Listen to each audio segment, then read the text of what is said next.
a primeira a ganhar 5 vezes a Copa do Mundo. A seleção brasileira é considerada por muitos como a melhor do mundo. No vídeo de hoje, a gente vai fazer uma pequena viagem pela história, relembrando todos os 5 títulos de Copa do Mundo do Brasil. Se você é brasileiro, acho que vai gostar bastante do vídeo. Ele pode ficar um pouquinho longo, mas tentamos fazer de uma forma bem especial, beleza? Então senta confortavelmente aí e bora começar.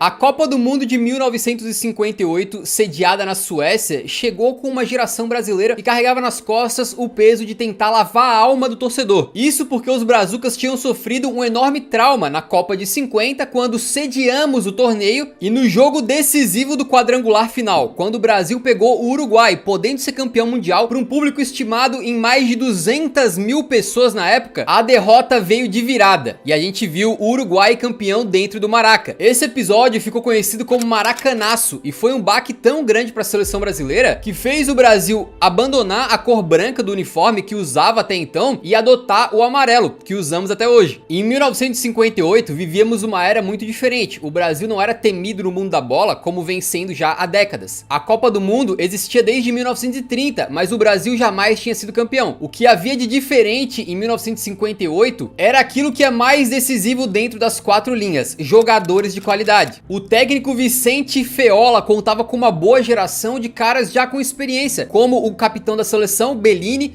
também Didi, Zito, Djalma Santos, Vavá e o Zagallo, esse que se tornaria o técnico da seleção brasileira no futuro. Mas além desses caras, o Brasil tinha uma dupla que jamais seria derrotada quando ambos jogavam juntos. Estamos falando simplesmente de Pelé e Mané Garrincha. Claro, hoje em dia é muito fácil falar sobre Pelé, mas em 1958 ele foi para a Copa do Mundo com apenas 17 anos. Tenta imaginar um cenário em que hoje no futebol brasileiro surge uma promessa e com apenas 17 anos vai para a Copa e o cidadão simplesmente destrói.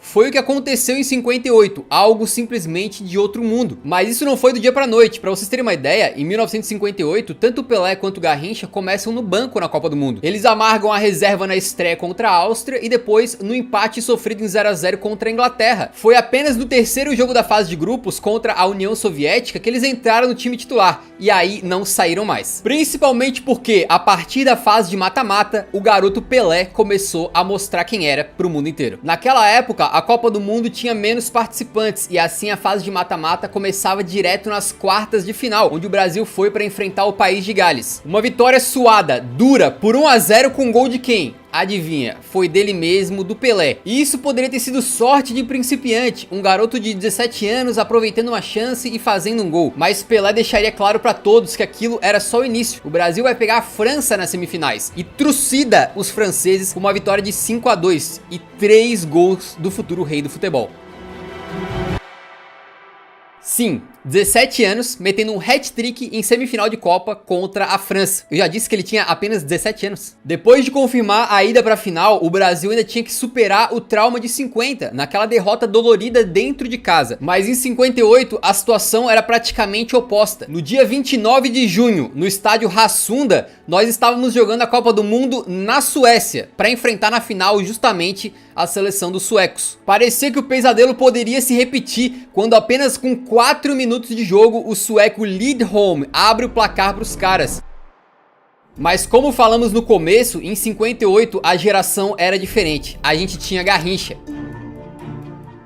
Numa jogada genial pela ponta direita, ele cruza deixando o Vavá em condições de só empurrar pro gol, o Brasil empatava e dali pra frente os ânimos se acalmaram. O Brasil botou a bola debaixo do braço e começou a dar uma aula de futebol. Vavá de novo virou o jogo aos 32 minutos, novamente com assistência do Garrincha, num gol inclusive muito parecido com o primeiro, e o Brasil foi pro intervalo vencendo. No segundo tempo, Pelé decidiu que não ia mais ter jogo, e aos 56 minutos ele faz um dos gols mais antológicos de toda a história da Copa e do futebol, recebendo na área, dando um chapéu no zagueiro adversário e fuzilando pro gol sem chance pro goleiro. Um gol que a gente pode ver e rever de novo mais de 100 mil vezes e ele nunca vai deixar de ser espetacular. E já falamos que foi feito por um garoto de 17 anos numa final de Copa do Mundo. Zagallo meteu o quarto gol aos 68 minutos e aos 80 os suecos até tentam reagir fazendo o segundo deles. Mas no fim, Pelé inicia uma jogada com um passe de calcanhar e depois aparece na área para finalizar e fechar o caixão. Brasil 5-2 e Brasil campeão mundial pela primeira vez na sua história. Bellini foi o primeiro capitão brasileiro a levantar o troféu Jules Rimet naquela conquista que seria apenas o início do reinado de Pelé no mundo do futebol e que seria apenas a primeira das 5 que o Brasil até hoje é o único a ter conseguido.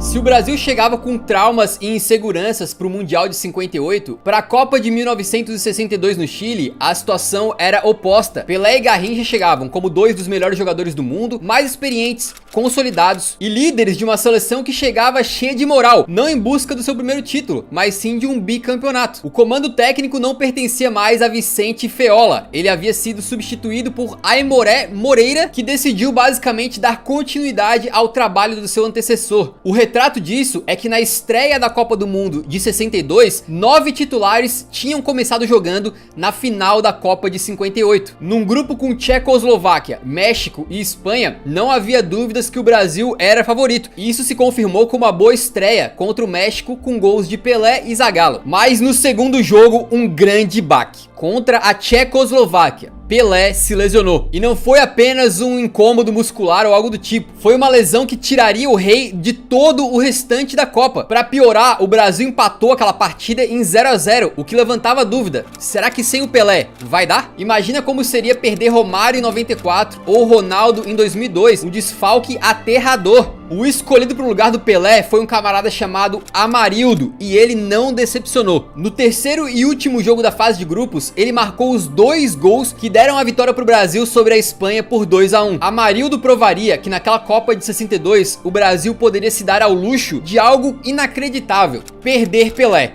Isso porque ao lado do rei jogava outro craque geracional, Mané Garrincha. E logo nas quartas de final, a seleção canarinha despacha a Inglaterra por 3-1, com 2 do Mané e 1 do Vavá. Nas semifinais, o Brasil repetiria o que aconteceu na Suécia e enfrentaria os anfitriões do torneio, o Chile, com Garrincha novamente metendo o jogo no bolso, marcando 2 gols que com mais 2 do Vavá geraram um 4-2 para cima dos chilenos. A vaga para a final estava carimbada e no dia 17 de junho de 1962, no Estádio Nacional do Chile, o Brasil ia então em busca do seu bicampeonato. A decisão foi justamente contra a única equipe que o Brasil não tinha conseguido vencer na Copa, a Tchecoslováquia, naquele jogo em que o Pelé se machucou. E assim como na final de 58, os adversários começaram melhor e marcaram um gol logo no começo, com o Masopust infiltrando na área e só tendo o trabalho de tirar do goleiro. Mas quis o destino que Amarildo, o camarada que substituiu Pelé, empatasse o jogo com uma jogada brilhante na ponta esquerda e uma finalização cruzada. No segundo tempo, o Brasil mostra a sua superioridade. Amarildo, que jogava no Botafogo naquela época, assim como Garrincha, faz mais uma jogada brilhante na ponta e cruza no segundo pau, na cabeça do Zito, que virou o jogo. E pra fechar a conta, o goleirão da Tchecoslováquia entrega a paçoca e o Vavá não perdoa. Brasil 3-1, bicampeão do mundo de forma incontestável, superando a adversidade de perder o seu melhor jogador por praticamente todo o torneio. Com aquela conquista, o Brasil alcançava Itália e Uruguai, que também tinham vencido 2 Copas do Mundo cada um. E a partir então de 1962, nenhuma seleção jamais conseguiu ficar acima do Brasil na lista de maiores campeões da Copa do Mundo. Com essa Copa do Chile, ficava provado que a seleção brasileira era a melhor do planeta e que os fantasmas do passado tinham sido exorcizados por essa geração. O capitão Mauro Ramos ergueu a 2ª taça Jules Rimet da história do futebol brasileiro e que, como sabemos, não seria a última. Se você tá curtindo esse vídeo, saiba que esse canal aqui, o Eurofut, está comprometido em criar muito conteúdo sobre Copa do Mundo. Então, para ter certeza que você não vai perder os próximos vídeos, faço o convite para você se inscrever no canal. É só clicar no botão vermelho que está embaixo do vídeo e, se possível, ligar o sininho das notificações. Assim você não perde nenhum outro vídeo de Copa que a gente lançar. E eu acho que você vai gostar muito das produções que a gente faz aqui. Se você não gostar, depois é só se desinscrever, não tem problema nenhum. Mas dá esse voto de confiança pro nosso trabalho, beleza?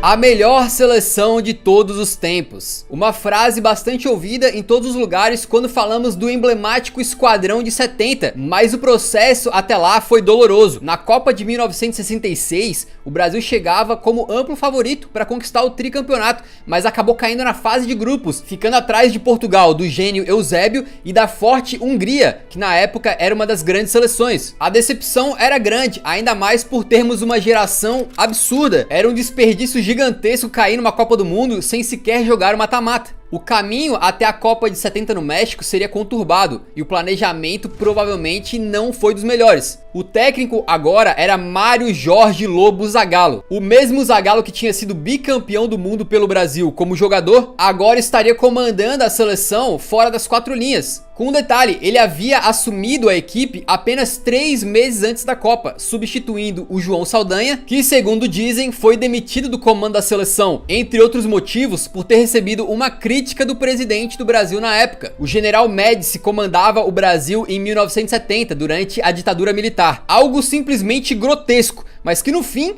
por linhas muito tortas, acabou dando certo. Talvez nunca na história uma seleção tenha sido convocada com tanta despreocupação, porque a geração de jogadores brasileiros tinha talento em abundância. Para a Copa de 70, Zagallo tinha à sua disposição Carlos Alberto Torres, Clodoaldo, Gerson, Rivelino, Jairzinho, Tostão e obviamente um tal de Pelé, que vivia talvez o seu auge em termos físicos, técnicos e também mental. O camisa 10 do Brasil chegava para a Copa do México como um astro total daquela competição, que acabaria sendo a sua última disputa de mundial. O Brasil caiu num grupo relativamente difícil olhando de fora. A forte Inglaterra, a Tchecoslováquia, que havia sido a rival na decisão em 1962, e por fim a modesta Romênia. Só que pro esquadrão de Zagallo não tinha nada que fosse muito complicado. A seleção brasileira passou pro mata-mata destruindo na fase de grupos, incluindo uma sonora goleada de 4-1 pra cima da Tchecoslováquia. Nesse jogo aconteceu um dos quase gol mais marcantes de todos os tempos, quando o Pelé pega a bola do meio de campo e arrisca de muito longe, a bola passa triscando e o lance ficaria para sempre conhecido como o gol que Pelé não fez. Contra a Inglaterra, o Brasil vence por 1-0 com gol de Jairzinho, numa partida que teve mais um lance histórico protagonizado por Pelé. Uma cabeçada perfeita do Rei é defendida de forma milagrosa pelo goleiro inglês Gordon Banks, naquela que é considerada por muitos até hoje a defesa do século. Curiosamente, Pelé e Banks viraram amigos e na ocasião da morte do inglês em 2019, o Pelé fez questão de lembrar esse lance e homenagear o seu colega. Foi a melhor defesa que eu já vi, ao vivo e em todos os milhares de jogos a que eu já assisti. Quando você é jogador, sabe o quão bem você pegou na bola. Eu cabeceei exatamente como esperava, exatamente onde eu esperava que fosse, e eu estava pronto para comemorar. Mas então este homem, Banks, apareceu na minha visão como uma espécie de fantasma azul. O mata-mata da Copa novamente começou nas quartas de final, com o Brasil enfrentando o Peru num confronto sul-americano, com a seleção peruana tendo um dos maiores jogadores da sua história na época, o Teófilo Cubillas. Mas não foi o suficiente para ameaçar o esquadrão de 70, que ganhou por 4-2 com gols de Rivelino, Jairzinho e 2 de Tostão. Não era a Copa América, mas o Brasil novamente enfrentaria um sul-americano nas semifinais. Vinha o Uruguai. Embora fosse uma situação completamente diferente, era uma chance de ouro pro Brasil se vingar do Uruguai depois daquele desastre na final da Copa de 50, 20 anos antes. O Brasil despachou a Celeste por 3-1, com gols de Clodoaldo, Jairzinho e Rivelino.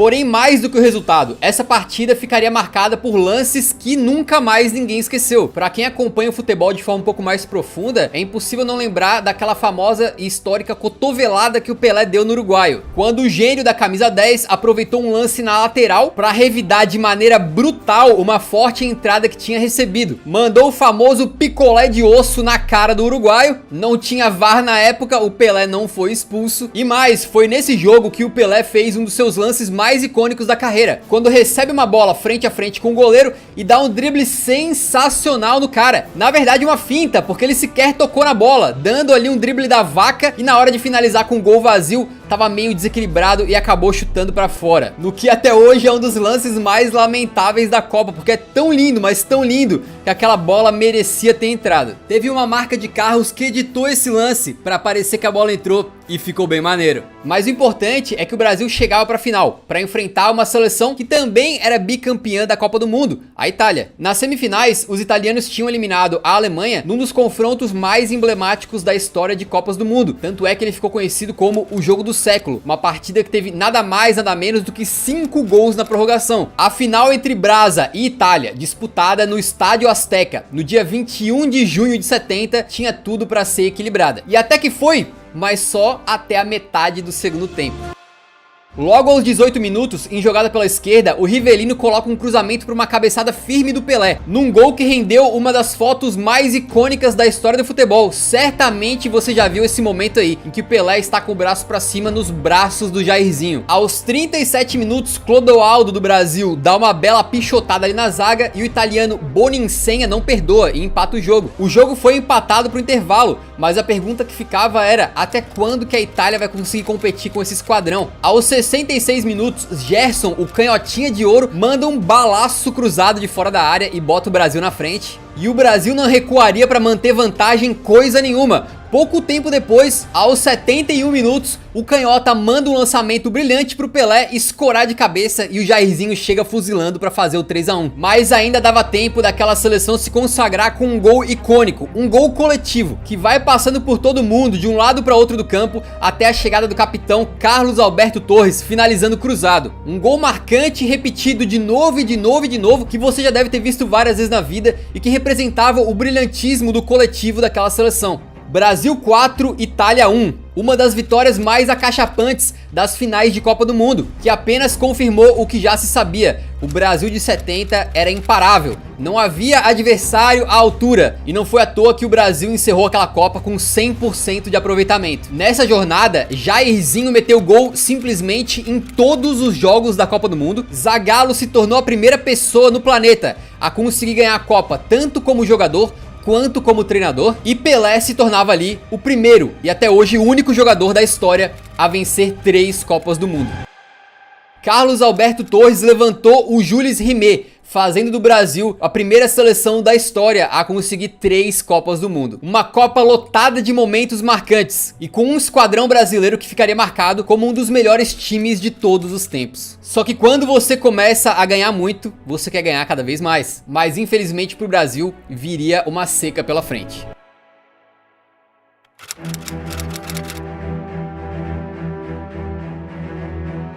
Entre os anos de 58 e 70, o Brasil da era Pelé tinha disputado 4 Copas do Mundo e vencido 3, um desempenho impressionante e sem precedentes, que havia deixado o trauma de 50 no passado e estabelecido uma nova potência do futebol mundial, que botava medo em todos os adversários. Depois dali, mesmo com Pelé aposentado da seleção brasileira, parecia que o Brasil poderia caminhar para mais títulos. O tetra, o penta, parecia ser questão de tempo, mas não foi bem assim que as coisas aconteceram. Em 74, 78, 82, 86 e 90, foram 5 Copas do Mundo em que o Brasil sequer conseguiu chegar à final. Nesse meio tempo, a gente assistiu a diversas histórias memoráveis na Copa do Mundo, como a Alemanha de Beckenbauer, que foi construída com base no Bayern de Munique, o carrossel holandês de Rinus Michels e Cruyff, que virou uma das seleções mais marcantes da história das Copas. A Itália do artilheiro Paolo Rossi, que castigou severamente o Brasil. O desempenho apoteótico de Maradona em 86, que reverbera nas conversas sobre futebol até hoje. Mas nada de Brasil. E não era por falta de qualidade. Entre os anos de 70 e 80, o Brasil contou com uma abundância de talento, jogadores históricos e cracassos, como Sócrates, Zico, Rivelino, Paulo Roberto Falcão, Dinamite, Leandro, Júnior, Cerezo e muitos outros, mas apesar de ter muitos craques à disposição, sempre faltava algo. 1994 marcava o aniversário de 24 anos do Tri. A pressão em cima daquela geração era grande. Como podia o todo-poderoso Brasil ficar tanto tempo longe de uma final de Copa? Para piorar, a classificação para aquele Mundial de 94 nos Estados Unidos não foi tranquila. Nosso melhor jogador na época, Romário, estava afastado da seleção brasileira por desentendimentos com a comissão técnica, mas teve que voltar no finzinho das eliminatórias para salvar o Brasil, num jogo emblemático contra o Uruguai, que talvez tenha sido um divisor de águas para aquele time. Mas apesar dos fortes valores individuais que tínhamos, a seleção de 94 talvez não fosse das mais empolgantes. Tafarel, Ricardo Rocha, Mauro Silva, Dunga, Zinho e a sensacional dupla Bebeto e Romário, e muitos outros ótimos jogadores, mas era consenso, e talvez até hoje seja, que esse esquadrão de 94, em termos de qualidade, era inferior até mesmo a de outras seleções brasileiras que não ganharam a Copa. A empolgação não era das maiores, e dá pra dizer que aquela seleção, comandada pelo Carlos Alberto Parreira, era desacreditada por muitos. Mas o fato é que o time passou a ser extremamente sólido. No grupo com Rússia, Suécia e Camarões, passou com 2 vitórias e um empate, apenas um gol sofrido, 6 gols marcados. Romário, que até pouco tempo atrás estava fora da seleção brasileira, marcou em todas as 3 partidas. Para essa Copa de 94, a fórmula já tinha mudado e o mata-mata começava nas oitavas de final, quando o Brasil foi enfrentar mais uma vez o anfitrião, os Estados Unidos. A partida foi muito complicada, o time do Parreira não fazia um bom jogo e Leonardo ainda foi expulso no final do primeiro tempo, a ponto do histórico Léo Batista dizer o seguinte: chegava a ser inacreditável. Enquanto os brasileiros erravam a maioria dos passes, os americanos tocavam a bola com habilidade. Esse jogo tava tão esquisito que o Romário, um dos atacantes mais letais da história do esporte, recebeu uma bola, driblou o goleirão americano e desajeitado chutou pra fora com o gol vazio. Mas viria dos pés dele a jogada pro gol de Bebeto, que sacramentou a vitória magra por 1-0, de um jogo que acabou sendo extremamente perigoso, mas o Brasil superou esse susto. Nas quartas de final, mais um momento de arrepiar pro torcedor brasileiro. O Brasil enfrentava a Holanda e Romário abriu o placar num cruzamento do Bebeto. O segundo gol brasileiro, marcado pelo próprio Bebeto, rendeu aquela comemoração icônica em que ele homenageia o filho que esperava na época, feto que depois viria a se tornar o jovem Matheus, que jogou aí no Flamengo e no Sporting de Portugal. Mas apesar desse ser o gol do 2-0, o Brasil cederia o empate para a Holanda, deixando aquele jogo muito arriscado e com a vitória só vindo mais pro final. Em outro lance emblemático, aos 80 minutos de jogo, Branco cobra uma falta de muito longe, numa bola que, repare, quase bateu no Romário antes de entrar. O baixinho tirou a bunda do caminho, e se não tivesse feito isso, provavelmente a bola teria desviado. Com aquele 3-2, o Brasil iria para a semifinal novamente para enfrentar a Suécia numa Copa. Romário repetiu aquele lance contra os Estados Unidos, tirando do goleirão e perdendo o gol com a meta vazia, mas dessa vez foi um defensor sueco que apareceu em cima da linha para tirar. Só que o Romário era um cara que poderia perder uma chance, mas ele não perderia 2. No final, já aos 80 minutos, o baixinho Romário, no alto do seu 1,67 m, apareceu na área entre os grandalhões zagueiros suecos para mandar de cabeça, decidindo e devolvendo a seleção brasileira para uma final de Copa do Mundo 24 anos depois daquela Copa de 70.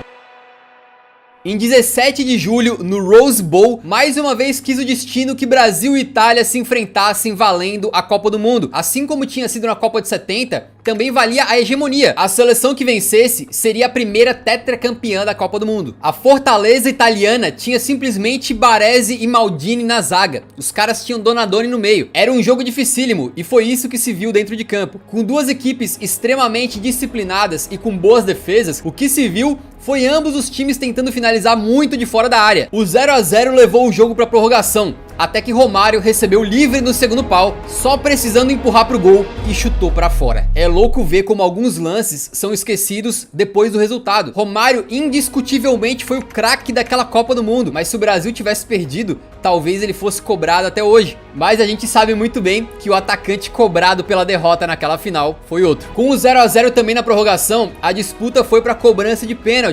Como diria o Galvão, haja coração, amigo.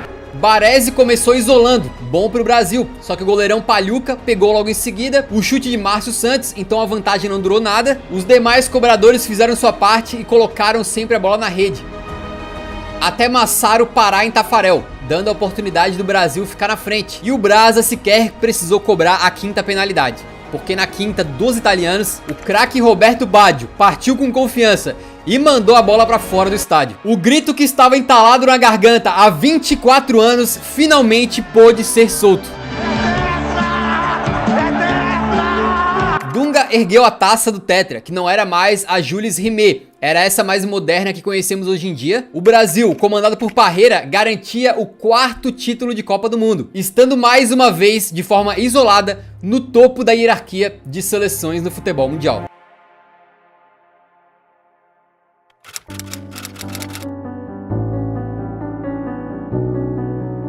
Depois da conquista do Tetra em 94, o Brasil retomou a sua confiança e não demorou nada para conseguir chegar em mais uma final de Copa. Em 1998, liderados pelo gênio Ronaldo, que em 94 tinha assistido o tetracampeonato do banco, né, ainda novinho, agora fazia uma dupla épica com o Rivaldo, que levou o Brasil à sua 6ª final de Copa, ainda que esse jogo não seja de boa lembrança para os brasileiros. Mas mesmo perdendo, o fato é que aquela geração mostrava que tinha um alto nível e deu lampejos do que viria a ser visto em 2002. Pra você ter uma ideia, em 97, Ronaldo Fenômeno tinha sido eleito bola de ouro, enquanto o Rivaldo ganhou a honraria em 99. Não é todo dia que os dois principais jogadores de uma seleção chegam para uma Copa do Mundo com bolas de ouro embaixo dos braços. Então a expectativa para o Mundial, sediado conjuntamente na Coreia do Sul e no Japão, era altíssima, até porque junto com Ronaldo e Rivaldo, vinham mais vários jogadores que também estavam em ótima fase. Os excelentes Marcos, Cafu, Roberto Carlos, Lúcio, Gilberto Silva e, claro, o jovem Ronaldinho Gaúcho, que vinha despontando como um craque da bola. Mas nem tudo eram flores. O técnico Luiz Felipe Scolari, o famoso Filipão, tinha assumido o comando da seleção brasileira apenas um ano antes da Copa, após várias tentativas e erros no comando da seleção. E mesmo ele não teve vida nada fácil, porque conseguiu a proeza de ser eliminado da Copa América com uma derrota para a seleção de Honduras. Filipão não foi demitido e aos trancos e barrancos o Brasil acabou conseguindo se classificar para a Copa nas eliminatórias. Hoje é muito fácil pra gente falar bem daquela seleção de 2002, mas antes da Copa era mais uma vez um time que chegava desacreditado, que inclusive tinha flertado com a possibilidade de sequer classificar para o Mundial. Para aumentar essa desconfiança, Filipão deixou de fora da Copa o Romário, que vinha em ótima fase, já que os dois tinham tido desentendimentos. Mas de todas as turbulências, talvez a pior tenha sido o triste caso do Ronaldo Fenômeno. O gênio que explodiu e se tornou sem dúvida nenhuma o melhor jogador do mundo, passou a sofrer com sérias lesões no joelho, com especial para aquela do dia 12 de abril de 2000. Foi nessa data que Ronaldo, depois de um período de recuperação numa lesão no joelho, volta a vestir a camisa da Inter de Milão e com pouquíssimo tempo em campo tenta dar um drible e o joelho dele simplesmente estoura novamente, rompendo tendões, ligamentos, numa lesão absurdamente séria que gerou imagens que até hoje chocam todo mundo que vê. Parecia que Ronaldo estava perdido para a Copa de 2002. Foi um longo período de 15 meses de recuperação para o Ronaldo, que de forma surpreendente conseguiu voltar e garantir uma vaga entre os convocados para a Copa. Muitas dúvidas, muita insegurança, muita incerteza, e foi assim o caminho traçado até o Penta. O grupo da seleção brasileira era relativamente fácil, com China, Turquia e Costa Rica. E o time do Felipão não encontrou grandes dificuldades para classificar. Sem dúvida, eles usaram muito bem essa fase de grupos para consolidar a equipe, ganhar confiança e chegar encorpada para o mata-mata, que começou com a Bélgica nas oitavas de final. Ainda não era a ótima geração belga, mas o Brasil sofreu muito. Nada de gols no primeiro tempo, mas aos 22 do segundo, Ronaldinho mete um trivelaço para Rivaldo, que mata no peito e manda um petardo inacreditável, um baita de um golaço para botar o Brasil na frente. Ronaldo Fenômeno ainda teve tempo de fechar a conta e garantir a vaga do Brasil nas quartas de final. Com um detalhe, hoje a gente fala Ronaldinho e na hora você lembra do bruxo, mas naquela época esse aí era o gaúcho. Ronaldinho mesmo, falado dessa maneira, era o Ronaldo Fenômeno, o R9. Nas quartas de final, a parada era ainda mais dura contra a forte seleção da Inglaterra, que chegava com caras de excelente nível, como Michael Owen, David Beckham, Campbell, Ashley Cole e Paul Scholes. Não era flor que se cheirasse, e logo aos 22 minutos de jogo, o Lúcio tem uma falha bizonha e o Owen abre o placar para os ingleses. Mas naquele dia, Ronaldinho, o gaúcho, estava inspirado. E depois de uma jogadaça pelo meio, com direito a pedalada e tudo, ele rola pro Rivaldo empatar o jogo.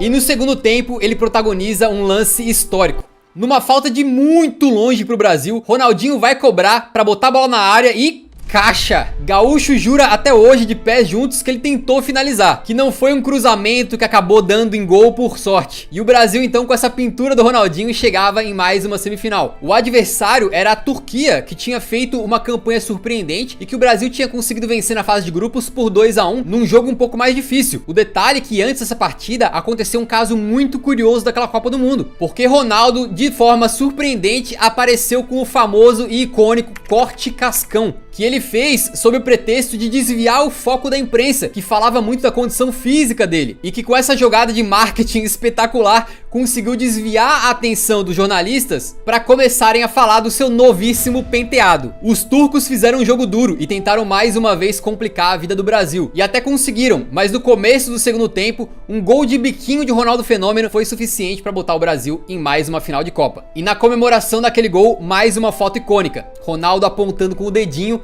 com o corte cascão. No dia 30 de junho de 2002, no Estádio Internacional de Yokohama, o Brasil se preparou então para enfrentar a temida Alemanha na final da Copa. Um time que talvez, de nome para nome, não tivesse tantas valências individuais como a seleção brasileira, mas que, apesar de tudo, era a Alemanha. É sempre uma seleção que não dá para subestimar. Só que se a Alemanha é a Alemanha, Ronaldo Fenômeno é Ronaldo Fenômeno. Após um primeiro tempo equilibrado, no segundo, aos 67 minutos de jogo, um lance que pra mim chega a arrepiar os cabelos tudo, cara. Ronaldinho, o Fenômeno, que vinha de uma lesão seríssima, tava tão no topo do mundo, tão voando, tão recuperado, que pega a bola, tenta passar no meio de dois, cai, levanta, desarma o adversário, passa pro Rivaldo, que mete um canhotaço pro gol, e o resto vocês já sabem. O experiente goleirão Kahn bate roupa e Ronaldo tava lá pra completar. Um gol que certamente você já viu muito a parte final, mas que poucas vezes a gente lembra do começo. O início do lance tem drible, queda, recuperação, desarme, arrancada e finalização. Tudo isso em poucos segundos, para um jogador que um ano antes nem tinha joelho direito. E não parou por aí, já que na reta final do jogo, aos 79 minutos, o Kleberson avança pela meia direita e toca no meio pro Rivaldo. O craque Brazuca faz um lindo corta-luz, deixando o Ronaldo de frente pro gol para finalizar, no cantinho de Oliver Kahn, num lance que é quase um crime não contar como assistência pro Rivaldo, né? E que decidiu de vez a parada, dando o pentacampeonato para o Brasil.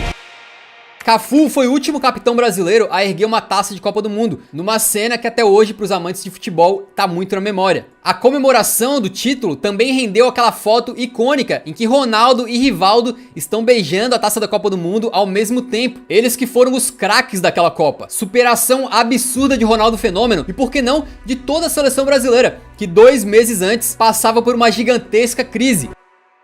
Acabou! Gritou o Galvão Bueno, repetindo aquele histórico grito do Tetra. E o Brasil então se tornava a primeira seleção da história a ganhar 5 Copas do Mundo. A história das 5 Copas terminou, mas eu te convido a ficar até o finalzinho, que a gente separou um pequeno trecho musical que resume bem brevemente esse vídeo. Se você chegou até aqui, eu peço a sua contribuição com o canal para deixar um like no vídeo e também compartilhar com outras pessoas que são amantes do futebol, pessoas que vão assistir a Copa. Esse vídeo deu um trabalho gigantesco e, além disso, acho que ficou uma produção bem bacana, bem bonita. Então eu peço a sua contribuição para ajudar a divulgar o vídeo para mais gente, beleza? Muito obrigado, a gente vai ficando por aqui e fica aí com o trechinho musical no final então.